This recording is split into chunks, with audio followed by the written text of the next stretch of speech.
And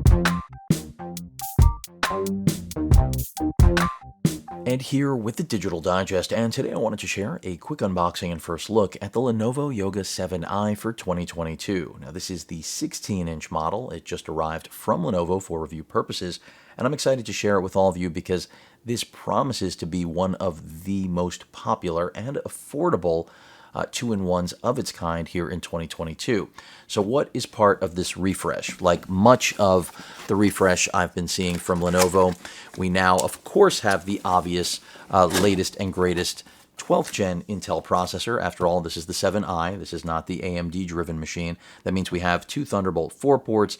It also means we have a Gen 4 NVMe SSD for this particular review unit. That's going to be a ½ terabyte model, 16 gigs of soldered RAM. But as part of the refresh, you now have LPDDR5 RAM. Keep in mind that if you go with the discrete GPU option. This is the integrated one, so Intel Arc GPUs are coming, and I'll have that to share with all of you. Then you will have the option for 32 gigs of RAM. So if you're looking for 32 gigs of RAM, you now know it lives with the discrete, not the integrated option. So paperwork, let's get that out of here. The actual charger, let's take a look at, because that's also been redesigned. We also now have a full HD webcam, like I mentioned earlier. So that's certainly a new, nice addition that we're seeing across the board. You can see this is a 65-watt adapter, really compact. I dig it. This is smart on Lenovo's side. We also have, well, in this particular model, we've gone to, as with most of Lenovo's machines lately, a 16:10 aspect ratio, which I think is a really good move, something more and more we're seeing from the majority of quality manufacturers because it just makes sense. They've also done away with the sharp edges. We've gone to a curved edge, softer edge, just like with the 9i, and I'll likely be comparing this directly to it. And I can already tell you it is a really nice machine. And I'll just walk around right now, the sides here. Of course, headphone, microphone combo jack, Type A USB port, your power button. Really like the design on this machine. Then we've got a full-size SD card reader, which is just something to celebrate if you're me. For the rest of you, you may be wondering why you need that. Then we've got two Thunderbolt 4 ports, as I mentioned earlier. Type A, that's a USB 3.2 Gen 1, and then HDMI out. So this thing is stacked. Ventilation at the rear. We've got 4 speakers on board, stereo audio. You can see some downfiring right there, plenty of ventilation. But again, when it comes to upgradability, that's not what this machine is about. The 16-inch display that we've got here that I mentioned, 16:10 aspect ratio, this is a 2.2K, that's, 2560 by 1600 resolution display. High gloss, 400 nits peak brightness. That new webcam with privacy switch you aren't able to see, but now you can. Let me get that right there, front and center for you. And then, basically just Lenovo running through the different modes, because remember, this is a two-in-one after all. Notebook mode, stand mode, tent mode, tablet mode. Obvious for many, maybe not for others. That's one of the really nice advantages of having a two-in-one like this. As you can see on the keyboard, and this is also yet another nice thing that this machine brings to the table, you've got a full numpad. Now, some of you may not want to have that. You'd rather just have it extended. I get it. But Lenovo's making a safe assumption that people with a larger machine like this and a 16:10 aspect ratio are likely going to obviously appreciate having the numerical keypad here on the side. Now, I'm not sure if the battery just died. I know the screen went black. Other things to let you know that they're just making really obvious, which is smart. The speaker array on the bottom, the 4 speakers that I mentioned, charging via Type-C, switch for performance mode, function and Q. This is old function, and spacebar will change the brightness of the backlighting on the keyboard. We've got dedicated command keys up at the top, really function keys with commands. But that's pretty much it. And they're also letting you know the first time you boot it, you need to connect it. Now, this is, for whatever reason, we've lost the display here, but let's see if I can bring it back. I'm not sure what is going on, and I'm pretty sure I'll be able to bring it back. Well, let's see. Now, in the 14-inch model, they have an OLED option. That's fairly exciting, but I don't think there's anything wrong with this either. I think having a 2560 by 1600 res on here is more than enough for a 16-inch display. And I can tell you right now, the display looks good. Remember, it is high gloss. You're seeing all those reflections. In the full review, you will see less of them because I won't be filming it from a top-down view, but it's just something to be aware of. So I'm not sure what's going on here. Let's go ahead and give it a hard boot because I do want to at least share with all of you what the quality at least seems to be like. Fingerprint scanner right here on the right side of the deck. It is Evo certified, so that means battery life should be really good. Now, Lenovo is stating that with their quick charger that you saw before, that 65 watt, we can get up to, I think, a little over 3 hours of battery life with 15 minutes of charging. So this is a claim of theirs on a lot of new machines. I know that the discrete GPU option on this machine has a 100 watt hour battery. I presume that this one has the same, which means battery life should be very good. And if that's the case, that's another reason to really like this. It's, in my opinion, in many ways more dynamic than the 9i, which is, again, more expensive. And even though we don't have the soundbar hinge, you still have what appears to be a solid speaker array. So let's go ahead and test that out.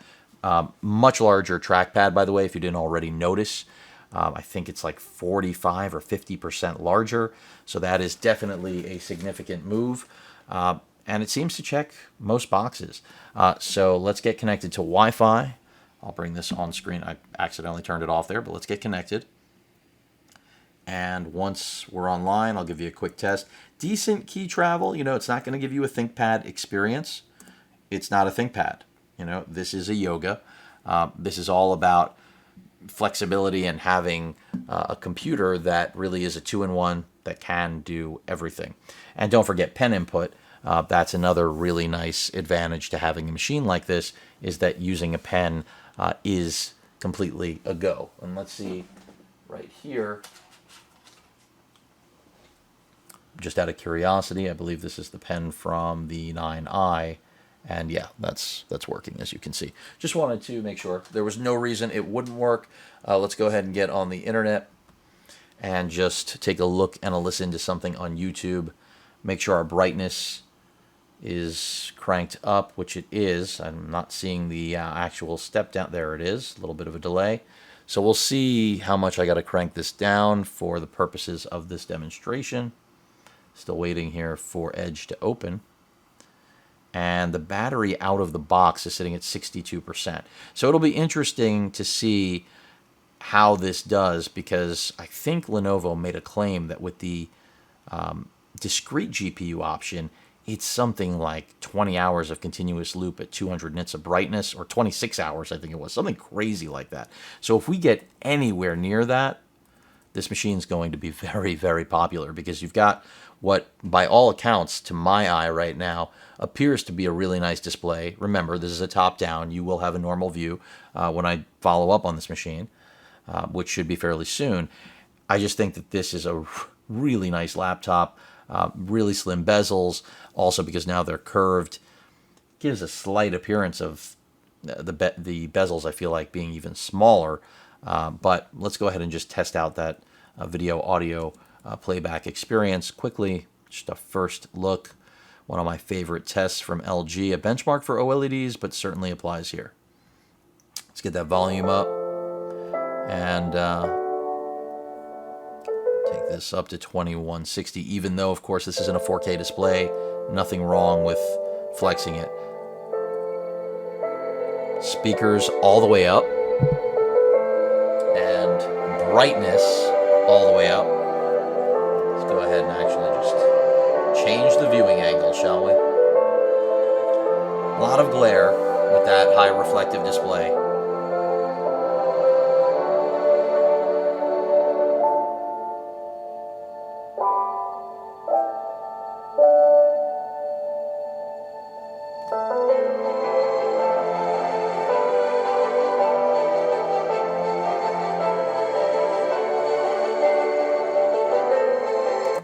Looks pretty good to me. The sound is pretty solid. So this is looking like a laptop that I think is going to be really, really popular. Again, if priced right for the model you want. I said starting price on this I think was, I've got to double check, but it's going to be far more affordable than the 9i. So your starting prices on this should be only slightly over $1,000 US, and then once they're on sale, I mean through Best Buy, stuff like that, which I'll try to include links, this is probably going to end up being a steal.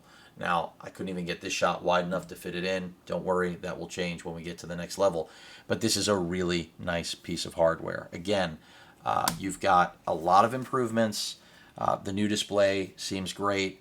Of course, new CPU, new RAM, new GPU if you go discrete option, Iris Xe otherwise. This will be able to game. It's just not going to do anything crazy.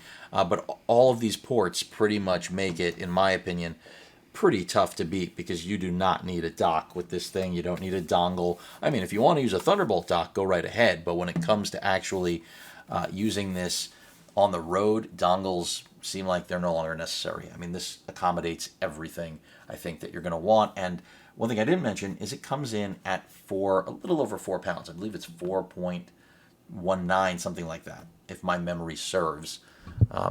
So at 4.19 pounds, I feel like this is a really solid compromise, and the lip is large enough for a single-handed opening, but be aware when you get apparently to about there, it does lift a little. So just something to be aware of. And for those of you wondering about the range of motion, let's just go over that right now. So again, that tent mode, obvious practical utilization. And then if you want to just watch, content consumption mode or use the webcam, which we're going to see how much better that is. Remember, it does have that privacy switch with a physical shutter. So this pretty much has everything you'd want. And then if you want to go flat for drawing, obviously you can do that, which is a good thing. And it's just a really nice machine, solid construction, great display, and of course the latest and greatest from Intel when it comes to CPU, as well as the NVMe support being Gen 4, and then, of course, the fact that we now have DDR5. Those are the incremental things. It's everything else Lenovo has done to improve this, really, the display, trackpad. These are big things. And, of course, that webcam. Any questions or comments, please feel free to post them. Hit that like button. And, as usual, please feel free to subscribe, and please stay safe. Later.